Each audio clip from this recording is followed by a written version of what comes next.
عام طور پر نا جب کسی اہم عہدے کے لیے کسی کا انتخاب کیا جاتا ہے تو کیا پیمانے ہوتے ہیں؟ ہم تجربہ دیکھتے ہیں، ذہانت پرکھتے ہیں۔ بالکل، اور ڈگریز چیک کرتے ہیں۔ ہاں بالکل، تعلیمی کاغذات کی اچھی طرح چھان بین کرتے ہیں۔ یہ ایک بہت ہی ناپا تلا اور حساب کتاب والا نظام ہوتا ہے۔ صحیح بات ہے۔ بالکل، کسی اعلیٰ درجے کے انجینئرنگ منصوبے کی طرح، جہاں ہر پرزہ اپنی جگہ پر ٹھیک فٹ ہونا چاہیے تاکہ پوری مشینری صحیح کام کرے۔ ہاں، ورنہ تو سب خراب ہو جائے۔ لیکن ذرا اس صورتحال کا تصور کریں، کیا ہو اگر کسی بہت بڑے بحران میں ایک پوری ریاست کو بچانے والا وہ شخص نکلے جسے سوسائٹی نے اور وہاں کے سب سے ذہین لوگوں نے بالکل پاگل قرار دے دیا ہو؟ او واو، مطلب بالکل ہی دیوانہ۔ ہاں بالکل دیوانہ۔ یہ ایک ایسی صورتحال ہے جو ہمارے بنائے ہوئے تمام عقلی پیمانوں کو ہلا کر رکھ دیتی ہے۔ دیکھیے، یہ حقیقت میں انسانی دماغ کے لیے ایک بہت بڑا جھٹکا ہوتا ہے۔ ہم انسان نا اپنی آسانی کے لیے چیزوں کو ان کے ظاہر سے پرکھنے کے عادی ہیں۔ ہمیں لیبلز لگانا پسند ہے۔ بالکل، ہم چاہتے ہیں کہ ہر چیز واضح ہو اور مختلف کیٹیگریز میں تقسیم ہو۔ ذہین کون ہے، بے وقوف کون ہے، عام شخص کون ہے۔ صحیح۔ لیکن جب بات قسمت، نیت اور قدرت کے پوشیدہ نظام کی آتی ہے نا، تو وہاں ہماری یہ تمام درجہ بندیاں ٹوٹ جاتی ہیں۔ قدرت اپنا کام ان ذرائعوں سے لیتی ہیں جنہیں ہم شاید قابل غور بھی نہیں سمجھتے۔ اور آج کے اس گہرے مطالعے میں ہمارا مقصد بالکل یہی سمجھنا ہے۔ آج ہم پرانے قصے نام کے ایک انتہائی معتبر ذریعے سے لی گئی ایک سبق آموز کہانی قسمت کا کھیل کا تجزیہ کر رہے ہیں۔ بہت دلچسپ ٹاپک ہے یہ، ہے نا؟ اس تحقیق کا مقصد صرف ایک واقعہ کو سننا نہیں ہے، اصل میں ہمیں یہ جاننا ہے کہ قسمت یعنی ڈیسٹنی کا نظام آخر کس طرح کام کرتا ہے۔ اور یہ بھی کہ حسد کس طرح ہمیشہ ناکام ہوتی ہے۔ ایگزیکٹلی، حسد کیسے اپنی ہی جال میں پھنستی ہے اور کیسے ایک بے ظاہر پاگل شخص کی مخلصانہ حرکات نے بار بار ایک بادشاہ کی جان بچائی۔ تو کہاں سے شروع ہوتی ہے یہ کہانی؟ ٹھیک ہے، آئیے اس معاملے کی تہہ تک جاتے ہیں۔ شروعات ایک ایسے بادشاہ سے ہوتی ہے جو اپنی رعایا اور مشیروں سے سخت مطمئن نہیں تھا۔ اچھا، مطلب وہ ان سے تنگ آیا ہوا تھا؟ ہاں، اسے لگتا تھا کہ اس کے ارد گرد جمع لوگ صرف مفاد پرست ہیں، تنخواہ لیتے ہیں اور بے اثر مشورے دیتے ہیں۔ وہ کسی خالص اور ذہین شخص کی تلاش میں تھا۔ صحیح، جو سچی بات کرے۔ بالکل، اسی الجھن میں وہ جنگل کی سیر کو نکلتا ہے اور وہاں ایک عجیب منظر دیکھتا ہے۔ ایک شخص درخت کے نیچے بیٹھا خود سے باتیں کر رہا تھا۔ خود سے؟ کیا کہہ رہا تھا وہ؟ وہ خود کو بادشاہ اور باقی پوری دنیا کو پاگل قرار دے رہا تھا۔ یہاں نا بادشاہ کی نفسیات سمجھنا بہت ضروری ہے۔ ایک عام حالت میں اگر کوئی ایسی بات کرتا تو بادشاہ شاید اسے قید کروا دیتا۔ ہاں، یا شاید نظر انداز کر دیتا کہ پاگل ہے۔ بالکل، لیکن بادشاہ خود اپنے ذہین اور سو کالڈ نارمل درباریوں سے اتنا تنگ آ چکا تھا کہ اسے اس دیوانے کا اعتماد بہت پرکشش لگا۔ واقعی یہ ایک بہت عجیب کشش ہے۔ جب بادشاہ نے اس سے سوال کیا کہ کیا تم پاگل ہو، تو اس شخص نے بنا کسی خوف کے بادشاہ کی آنکھوں میں دیکھ کر جواب دیا کہ پاگل تم ہو، میں تو اس جنگل کو کاٹ کر اپنے محلات بناؤں گا۔ او بھائی، سیدھا بادشاہ کو پاگل کہہ دیا۔ ہاں، یہ ایک ایسی سطح کی بے خوفی ہے جو یا تو کسی بالکل ہی دیوانے میں ہوتی ہے یا پھر کسی ایسے شخص میں جو دنیا کے تمام ڈر اور روایتوں سے آزاد ہو چکا ہو۔ بادشاہ اس آزادی سے سخت متاثر ہوا۔ لیکن بادشاہ تو متاثر ہو گیا، پر اس کے ساتھ کھڑے درباریوں کے تو پسینے چھوٹ گئے ہوں گے۔ ظاہر ہے، ان کی تو کرسیاں خطرے میں آ گئیں۔ اور یہاں سے کہانی میں پہلا دلچسپ موڑ آتا ہے۔ درباریوں نے جب دیکھا کہ بادشاہ اس پاگل میں دلچسپی لے رہا ہے تو انہوں نے آپس میں خسپس شروع کر دی۔ انہیں ڈر لگنے لگا۔ انسیکیورٹی شروع ہو گئی ان کی۔ ہاں، تو انہوں نے ایک مشورہ دیا۔ انہوں نے بادشاہ سے کہا کہ اس پاگل کو آزاد چھوڑنے کے بجائے کیوں نہ اسے اپنے ساتھ محل لے چلا جائے، تاکہ اس پہ نظر رکھ سکے۔ بالکل، ان کا اصل ارادہ یہی تھا کہ محل میں لا کر اسے اپنی نگرانی میں رکھیں گے تاکہ یہ کہیں ان پر حاوی نہ ہو جائے۔ نئے امپلائی کو دیکھ کر پرانے لوگ انسیکیور ہو جاتے ہیں اور اسے کنٹرول کرنے کی کوشش کرتے ہیں۔ ہاں، یہ آفس پالیٹکس کی ایک بہت ہی قدیم شکل ہے۔ اصل میں نا، انسان جب کسی نئے خطرے کو دیکھتا ہے تو اس کی پہلی کوشش اسے ختم کرنے کی نہیں ہوتی، بلکہ اسے اپنے دائرے میں لا کر کنٹرول کرنے کی ہوتی ہے۔ تاکہ پاور اپنے ہاتھ میں رہے۔ صحیح، لیکن اس واقعے میں جو سب سے اہم نقطہ ہے وہ قدرت کا ماسٹر پلان ہے۔ درباریوں نے اپنے ڈر اور حسد کی وجہ سے اس شخص کو ساتھ لینے کا مشورہ دیا۔ انہوں نے سوچا وہ اپنا فائدہ کر رہے ہیں۔ بالکل، انہوں نے سوچا یہ ایک احتیاطی تدبیر ہے، لیکن اصل میں وہی خود غرض حرکت بادشاہ کی حفاظت کا پہلا ذریعہ بن گئی۔ جسے وہ قیدی سمجھ رہے تھے، قدرت اسے بادشاہ کی ڈھال بنا رہی تھی۔ اور اس ڈھال نے اپنا کام فوراً دکھایا۔ واپسی کے سفر میں اس پاگل شخص نے اچانک اپنے گھوڑے کا راستہ بدل دیا۔ وہ ایک بے راہ راستے پر بھاگنے لگا۔ ایسے ہی اچانک؟ ہاں، اچانک بادشاہ اور درباری حیران رہ گئے۔ وہ اس کے پیچھے بھاگے اور اسے پکڑ کر اسی نئے راستے سے ہوتے ہوئے محل کی طرف نکل پڑے۔ اور وہاں پہنچ کر کیا ہوا؟ جب وہ محل پہنچے تو وہاں عوام جشن منا رہی تھی۔ پتہ یہ چلا کہ جس پرانے راستے سے بادشاہ نے واپس آنا تھا، وہاں دشمن کی ایک بھاری فوج انتہائی خطرناک اسلحہ لیے ہاتھ لگائے بیٹھی تھی۔ او مائی گاڈ! یعنی اگر وہ پرانے راستے سے آتے تو مارے جاتے؟ نام و نشان مٹ جاتا ان کا۔ بادشاہ نے جب یہ سنا تو اس نے سمجھا کہ اس شخص نے جان بوجھ کر راستہ بدلا تھا تاکہ سب کی جان بچ جائے۔ اس نے اسے ذہانت کا اعلیٰ نمونہ قرار دیا۔ اور انعام بھی دیا ہوگا؟ لیکن یہاں پر میں آپ سے ایک تھوڑی سی مخالف رائے رکھنا چاہتا ہوں۔ اچھا، کیا رائے ہے آپ کی؟ کیا یہ واقعی محض ایک اتفاق تھا یا شاید وہ شخص پاگل تھا ہی نہیں؟ ذرا سوچئے، کیا وہ ایک بہت بڑا مینیپیولیٹر یا بہروپیہ ہو سکتا ہے؟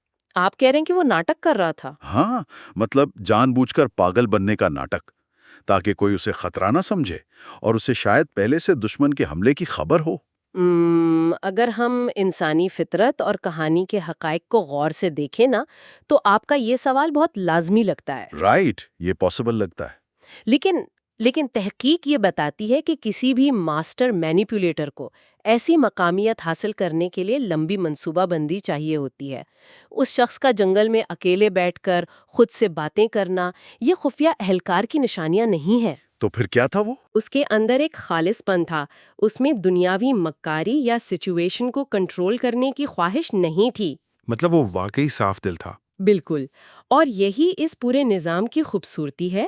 جب نیت صاف ہو اور دل میں مفاد نہ ہو تو قدرت اس شخص کی بظاہر پاگل پن والی حرکتوں کو بھی اتنی بڑی حکمت میں تبدیل کر دیتی ہے۔ یہ مثال بالکل اس واقعے جیسی لگتی ہے جہاں کسی بڑی ٹیک کمپنی میں ایک نئے اور انجان آئی ٹی ورکر کو لوگ عجیب سمجھتے ہیں۔ صحیح، اور لوگ اسے سیریس نہیں لیتے۔ ہاں، اور وہ شخص پہلے ہی دن کسی چھوٹے سے کی بورڈ شارٹ کٹ کی غلطی سے کوئی ایسی فائل ڈیلیٹ کر دے جس سے کمپنی ایک لاکھوں ڈالر کے سائبر اٹیک سے بچ جائے۔ بالکل، سب اسے سائبر سیکیورٹی کا جینیس سمجھنے لگیں گے۔ جبکہ اس نے تو صرف انجانے میں ایک بٹن دبایا تھا۔ خیر، یہاں سے کہانی کا دوسرا حصہ شروع ہوتا ہے جو اور بھی زیادہ اہم ہے۔ جب اس شخص کو بادشاہ کے برابر کی کرسی مل گئی تو پرانے درباریوں کا کیا حال ہوا ہوگا؟ ان کے دلوں میں تو آگ لگ گئی ہوگی۔ وہ تو نسلوں سے ان کرسیوں پر بیٹھتے آ رہے تھے۔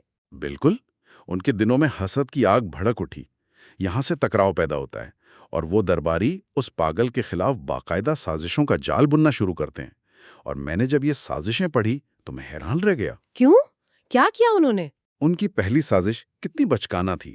انہوں نے اس شخص کے پاس جا کر بڑی ہمدردی سے کہا کہ بھائی، یہاں محل کے کچھ اصول ہیں، اگر تم دربار کی کارروائی شروع کرنا چاہتے ہو تو جب بادشاہ کرسی پر بیٹھیں تم نے جا کر اس کی گردن پر ایک زوردار تھپڑ مارنا ہے۔ کیا؟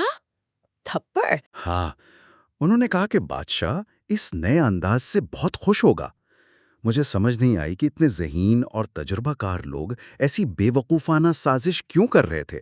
انہیں کیا لگتا تھا کہ بادشاہ تھپڑ کھا کر مسکرائے گا؟ یہ نا حسد کی نفسیات کا سب سے اہم پہلو ہے جسے سمجھنا ضروری ہے۔ جب حسد انسان کے دماغ پر حاوی ہوتا ہے تو وہ اس کی عقلی صلاحیتوں کو بالکل مفلوج کر دیتا ہے۔ یعنی ان کی عقل ماری گئی تھی؟ بالکل، درباری واقعی ذہین تھے لیکن وہ کوگنیٹو ڈسننس یعنی ذہنی کشمکش کا شکار تھے۔ انہیں لگتا تھا کہ یہ نیا شخص انتہائی بے وقوف ہے۔ تو انہیں لگا اسے پھنسانا بہت آسان ہوگا۔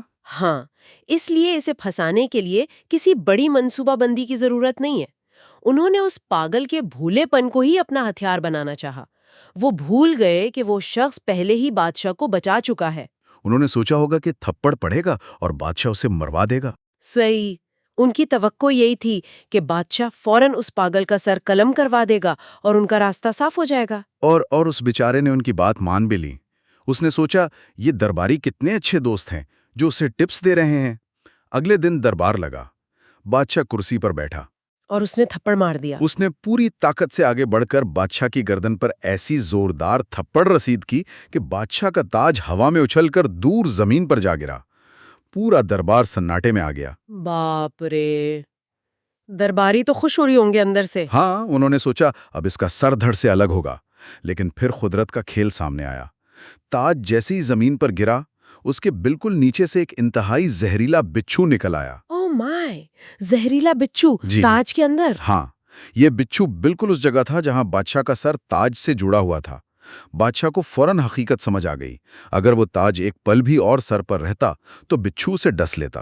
اور بادشاہ مر جاتا۔ بالکل، بادشاہ نے غصے کے بجائے اس پاگل کو گلے لگا لیا اور اپنی جان بچانے کے انعام میں اسے ایک پورا نیا محل تحفے میں دے دیا۔ کیا بات ہے، یہ تو بالکل الٹا پڑ گیا درباریوں پر۔ میں تو اسے مارشل آرٹس کے اس داؤ کی طرح دیکھتا ہوں جہاں آپ دشمن کے حملے کی طاقت کو ہی اس کے خلاف استعمال کرتے ہیں۔ درباری جتنا بڑا جال بنتے اس شخص کا رتبہ اتنا ہی بڑھ جاتا۔ آپ نے بالکل درست تشبیہ دی۔ حسد کرنے والے خود کو حالات کا ماسٹر سمجھتے ہیں، لیکن قدرت انہی کی سازش کو اپنی تحفظ کی منصوبہ بندی کا حصہ بنا لیتی ہے۔ یعنی ان کی سازش ہی بادشاہ کی ڈھال بن گئی پھر سے۔ بالکل، اس واقعے میں سبق یہ ہے کہ جب آپ کسی بے گناہ کے خلاف برا سوچتے ہیں تو قدرت آپ کے اس برے عمل کو بھی اس بے گناہ کے نئے عروج کی سیڑھی بنا دیتی ہے۔ واقعی، اس ذلت آمیز ناکامی کے بعد بھی درباری رکے نہیں۔ انہوں نے ایک نیا جال بچھایا۔ اب انہوں نے کیا کیا ہے؟ اس دفعہ انہوں نے اس سے سکھایا کہ جب بادشاہ دربار میں کرسی پر بیٹھنے لگے تو تم نے چپکے سے پیچھے جا کر کرسی کھینچ لینی ہے۔ اس مذاق سے بادشاہ اتنا خوش ہوگا کہ تمہیں اپنی آدھی بادشاہت دے دے گا۔ پرانی کارٹون والی ٹرک، یہ تو اور بھی بچانہ لگ رہی ہے نا؟ یہ بالکل آج کل کی آفس پالیٹکس جیسا ہے، جہاں پرانے لوگ نئے انجان امپلائیز کو ایسی ایڈوائس دیتے ہیں جو ظاہر میں اچھی لگتی ہے پر اصل مقصد اسے ذلیل کروانا ہوتا ہے۔ اور اس شخص نے پھر سے ان کی بات مان لی۔ اس بھولے شخص نے مکمل یقین کر لیا۔ اس نے سوچا ہوگا ایک کرسی کیا، میں تو 2 کھینچ لوں اگر انعام اتنا بڑا ہے تو۔ یہاں ہم اس شخص کی لگاتار سادگی دیکھتے ہیں۔ اسے ہر بار دھوکہ دیا جا رہا ہے، لیکن اس کے دل میں شک نہیں پیدا ہو رہا۔ یہ اس کی اندرونی پاکی کی علامت ہے۔ مطلب وہ انہیں سچ میں اپنا دشمن نہیں مانتا تھا۔ بالکل، وہ ان کی ہر چال کو دوستی اور رہنمائی سمجھ رہا تھا۔ اور یہی چھبی ہے اس پورے فلسفے کی۔ جب دماغ میں شک نہ ہو اور دل بالکل صاف ہو تو دنیا کا کوئی دھوکہ آپ کا نقصان نہیں کر سکتا۔ صحیح کہا۔ اگلے دن دربار لگا، بادشاہ کرسی پر بیٹھنے لگا اور اس نے اچانک پیچھے سے کرسی کھینچ لی۔ بادشاہ زمین پر گرتے گرتے بچا اور اسے شدید غصہ آیا۔ اس دفعہ تو بادشاہ واقعی محرم نہیں پڑے گا۔ پر ایک سیکنڈ، جب بادشاہ نے غصے سے پیچھے مڑ کر کرسی کی طرف دیکھا تو وہاں ایک حیران کن منظر تھا۔ کرسی کا ایک پاؤں اندر سے بالکل ٹوٹا ہوا تھا جو صرف سہارے پر کھڑا تھا۔ تو اگر وہ بیٹھتا تو ویسے ہی کرسی ٹوٹ جاتی۔ ہاں، اگر وہ پورے وزن کے ساتھ بیٹھتا تو کرسی ٹوٹ جاتی اور بادشاہ بری طرح گر کر شدید زخمی ہو جاتا۔ بادشاہ نے ایک بار پھر آسمان کی طرف دیکھا۔ اور پھر سے اسے نام دے دیا۔ بالکل، اس نے اسی وقت اعلان کر دیا کہ آج سے یہ پاگل میری فوج کا جنرل یعنی سپہ سالار ہوگا۔ زبردست۔ اگر ہم ان دونوں واقعات کو ملا کر دیکھیں نا تو حسد کی ناکامی کا پورا سائنس سمجھ آ جاتا ہے۔ درباریوں کے پاس محل کا تجربہ تھا، مکاری تھی، سیاسی منصوبہ بندی تھی۔ لیکن اس پاگل کے پاس کیا تھا؟ صرف مخلصانہ نیت۔ صحیح۔ نتیجہ کیا نکلا؟ مکاری فیل ہو گئی اور سچائی جیت گئی۔ یہ ایک بہت بڑا سبق ہے کہ اللہ جسے عزت دیتا ہے، دنیا کی کوئی بھی سازش اسے ذلیل نہیں کر سکتی۔ لیکن اس تیسری اور بڑی ذلت نے درباریوں کو پوری طرح پاگل کر دیا۔ اب انہوں نے وہ قدم اٹھایا جو حسد کی انتہا ہے۔ انہوں نے غداری کی۔ اپنے ہی ملک کے خلاف؟ ہاں، ان درباریوں نے پڑوسی ریاست کے بادشاہ کے ساتھ خفیہ گٹھ جوڑ کر لیا۔ اپنے ہی بادشاہ کو مسلسل اکسانا شروع کر دیا کہ ہمیں پڑوسی ملک پر حملہ کرنا چاہیے۔ صرف اس لیے تاکہ اس جنرل کو مار سکیں؟ بالکل، ان کا منصوبہ تھا کہ جنگ چھڑ جائے تاکہ یہ پاگل جو اب جنرل ہے میدان جنگ میں بھیجا جائے اور دشمن کی تلواروں سے مارا جائے۔ یہ یہ تو پاگل پن ہے۔ اسے نفسیات میں ایک قسم کا سنک کاسٹ فیلسی یا خودکشی کا رجحان کہتے ہیں۔ حسد انسان کی بصیرت کو اتنا محدود کر دیتا ہے کہ ایک شخص کو نیچا دکھانے کے لیے وہ اپنی ہی کشتی میں سوراخ کر دیتے ہیں۔ عوام کی جان کی بھی انہیں پرواہ نہیں تھی۔ صحیح، اپنی ملک اور عوام کا سودا کرنا صرف ایک ذاتی نفرت کے لیے۔ یہ دکھاتا ہے کہ جب جلنے کا جذبہ انسان پر حاوی ہوتا ہے تو وہ اپنا مقصد بالکل بھول جاتا ہے۔ اور پھر جنگ کا میدان سج گیا۔ دونوں طرف بڑی فوجیں آمنے سامنے کھڑی تھیں، لیکن اس پاگل جنرل نے ایک ایسی حرکت کی جس نے سب کو حیرت میں ڈال دیا۔ اس نے کیا کیا میدان جنگ میں؟ اس نے اپنے بادشاہ سے کہا کہ ہماری عوام اور معصوم سپاہیوں کا خون کیوں بہایا جائے؟ میں اکیلے میدان میں جاتا ہوں اور اس دشمن بادشاہ سے اکیلا مقابلہ کرتا ہوں۔ واو، یہ تو بہت بہادری کی بات تھی۔ ہاں، اور وہ دونوں بادشاہ ایک طرف سے وہ جنرل اور دوسری طرف سے دشمن بادشاہ جنگل کے بیچ آمنے سامنے ہوئے۔ لیکن اس سے پہلے کہ ان کی تلواریں ٹکراتیں، اچانک جھاڑیوں سے ایک انتہائی خونخوار شیر دہاڑتا ہوا نکلا۔ ایک شیر جنگ کے میدان میں؟ ہاں، اور اس شیر نے سیدھا دشمن بادشاہ پر حملہ کر دیا۔ اب یہاں تو اس پاگل جنرل کا راستہ بالکل صاف تھا، وہ تو جنگ جیت چکا تھا بغیر کچھ کیے۔ اس کے پاس سنہری موقع تھا دشمن کو ختم کرنے کا۔ لیکن اس نے کیا کیا؟ وہ آگے بڑھا، اس نے اپنی جان خطرے میں ڈال کر اس شیر سے لڑائی کی، شیر کو مار گرایا اور اس دشمن بادشاہ کی جان بچا لی۔ اوہ وائے، یہ واقعہ اس کہانی کا سب سے روحانی اور اہم ترین موڑ ہے۔ اگر آپ غور کریں نا تو اس پاگل شخص کی دشمنی کسی انسان سے تھی ہی نہیں۔ واقعی وہ بس وہاں بادشاہ کے کہنے پر تھا۔ بالکل، اس کے دل میں سامنے والے دشمن کے لیے کوئی ذاتی کینہ نہیں تھا۔ جب شیر نے حملہ کیا تو اس کے اندر کا انسان جاگا۔ اس نے ایک انسان کی جان بچانا اپنا فرض سمجھا۔ اور اس کا بہت بڑا اثر ہوا۔ دشمن بادشاہ اس اعلیٰ ظرفی سے اتنا متاثر ہوا کہ اس نے خون سے لت پت ہونے کے باوجود جنگ روکنے کا حکم دے دیا۔ اس نے ہار مان لی۔ ہاں، اور اس نے سرعام اپنے اور ان غدار درباریوں کے درمیان ہونے والے خفیہ معاہدے کی حقیقت کھول دی۔ اس نے حکم دیا کہ ان سازشی درباریوں کو فوراً قید کر لو۔ اچھا، تو آخر ان کا پردہ فاش ہو ہی گیا؟ لیکن ایک منٹ، یہاں پر ایک بہت بڑا ٹوسٹ آتا ہے، اور میں یہاں تھوڑا اپنا احتجاج ریکارڈ کروانا چاہتا ہوں۔ احتجاج کیوں؟ کیا ہوا؟ جب دشمن بادشاہ ان درباریوں کو پکڑ رہا تھا تو اس پاگل جنرل نے اچانک اپنی تلوار نکال لی اور انہی دھوکے باز درباریوں کی حفاظت کے لیے ان کے سامنے ڈھال بن کر کھڑا ہو گیا۔ اس نے ان غداروں کو بچایا؟ ہاں، اس نے غرض کر کہا کہ خبردار اگر کسی نے میرے مشیروں کو ہاتھ لگایا۔ مجھے یہ بات بالکل ہضم نہیں ہوئی۔ یہ اعلیٰ ظرفی نہیں، مجھے تو یہ بے وقوفی کی انتہا لگتی ہے۔ میں سمجھ سکتی ہوں آپ کو ایسا کیوں لگ رہا ہے۔ میرا سوال یہ ہے کہ اس شخص نے انہی لوگوں کو کیوں بچایا جو اسے قتل کروانا چاہتے تھے؟ کیا یہ اس کی حماقت کا ثبوت نہیں ہے؟ دیکھیں، آپ کا سوال بالکل واجبی ہے اور عام دنیاوی سوچ کے مطابق یہ واقعی ایک حماقت ہی لگتی ہے۔ لیکن یہاں ہمیں سیاسی کیلکولیشن اور فطرتی وفا کا فرق سمجھنا ہوگا۔ کیسی وفا؟ ان کے لیے جو دشمن تھے؟ یہی تو بات ہے، یہ اس کے کردار کی بلندی کا عروج ہے۔ وہ کوئی سیاسی کھلاڑی نہیں تھا جو جیسے کو تیسا کے اصول پر چلے۔ ذہن میں رکھیں کہ اس کی نظر میں وہ درباری اس کے اپنے ملک کے لوگ تھے، اس کے دوست تھے، جنہوں نے اسے بادشاہ کی گردن پر تھپڑ مارنے کی اچھی ٹپ دی تھی۔ یعنی اس نے ان کی مکاری کو کبھی پہچانا ہی نہیں؟ بالکل نہیں، اس کے پاک دل نے ان کی مکاری کو سمجھا ہی نہیں تھا۔ اس کی اس سادگی اور ناقابل یقین وفا نے میدان جنگ کا پورا نقشہ بدل دیا۔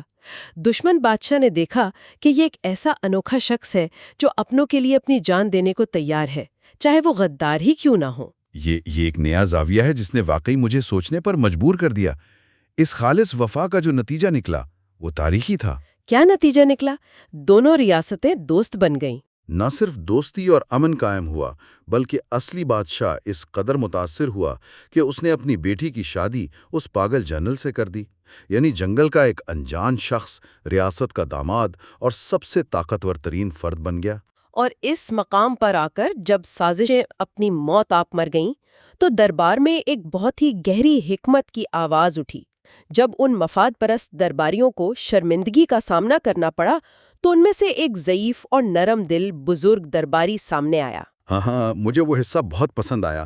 اس بزرگ درباری نے سب کی طرف دیکھ کر کہا کہ دوستوں، میری بات کان کھول کر سنو۔ اللہ جسے عزت دیتا ہے، دنیا کی بڑی سے بڑی طاقت وہ عزت چھین نہیں سکتی۔ واقعی خوبصورت بات ہے یہ۔ اس نے بتایا کہ اس پاگل کے پاس دماغی چالاکیاں نہیں تھیں، لیکن اس کے پاس ایک نایاب صفت تھی: قسمت اور سچائی۔ اس نے مشورہ دیا کہ حسد کی اس آگ کو بجھا دو اور قدرت کی رضا پر راضی ہو جاؤ۔ یہ بزرگ دراصل اس پورے نظام کی آواز تھا۔ اس نے اس بات کا ادراک کر لیا تھا کہ معاملہ اب انسانی تدبیروں اور آفس پالیٹکس سے بہت آگے نکل چکا ہے۔ نتیجہ یہ نکلا کہ سب درباریوں نے سچے دل سے توبہ کر لی۔ اور یہاں قدرت کا انصاف دیکھیں۔ کافی عرصے بعد جب اس پاک دل پاگل کی اپنی طبعی موت آئی، تب جا کر ان درباریوں کو ان کے پرانے رتبے واپس ملے، کسی سازش یا خون خرابے کے بغیر۔ واقعی وقت اور قدرت سب کو ان کی جگہ پر رکھ دیتے ہیں۔ اگر میں اس تحقیق کا جو لوگ سن رہے ہیں ان کی عام زندگی سے موازنہ کروں، چاہے کارپوریٹ دنیا کا مقابلہ ہو یا خاندانی معاملات، ہم دیکھتے ہیں کہ حسد اور جلن بہت عام چیز ہے۔ صحیح بات ہے۔ کسی کولیگ کی ترقی دیکھ کر دل میں جلن پیدا ہونا عام ہو گیا ہے۔ لیکن یہ گہرا مطالعہ ایک شاندار یاد دہانی ہے کہ کسی دوسرے کے عہدے سے جلنے کے بجائے ہمیں اپنی محنت اور سچائی پر دھیان دینا چاہیے، کیونکہ قسمت کا فیصلہ اور مخلصانہ نیت ہمیشہ مکاری پر بھاری پڑتی ہے۔ بالکل صاف الفاظ میں کہا آپ نے۔ اگر کوئی آپ سے آگے نکل گیا ہے تو ہو سکتا ہے اس کی برسوں کی محنت ہو۔